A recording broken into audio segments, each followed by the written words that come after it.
जी खबर शामिल करते हैं फैसलाबाद के नवाही गांव 365 गाबे मुंबई की जोग से, जहां पर डकैती की वारदात रात की तारीखी में ये वाक़या पेश आया।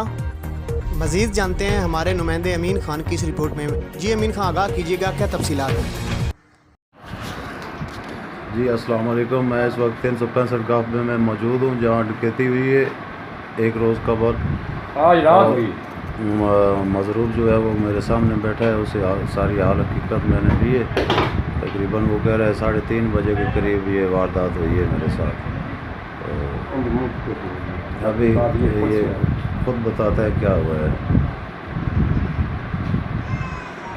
वो जी अपना आए हैं नहीं तो मस्त वाली साइड तो अगाओ एक बार सीधे निकल गए ने, दोबारा अगू मुड़ो वापस आए ने।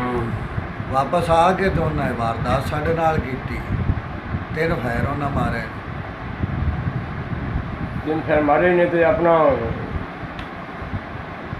फिर नस गए। थोड़े को शायद को नहीं रह गए। नहीं, पैसे भी ले गए ने, शनाख्ती कार्ड भी, पर्चियाँ और ने काफ़ी। कितने पैसे आपके?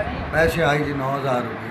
हाँ जी 9,000 रुपया ले गए जी। तो नाल पैर मार के बंदे नूं 15 की कॉल हुई जी। पुलिस आईयां, उन्हें खुदा पुच्छू आने को बंदे ने छड़ दिया। हाँ जी, इस तो अगे कोई कार्रवाई नहीं।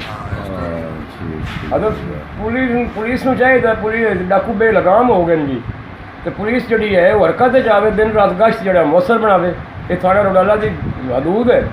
UC 72 73 लोकेशन है जी। सिटी रिपोर्टर अमीन बलोच, फैसलाबाद।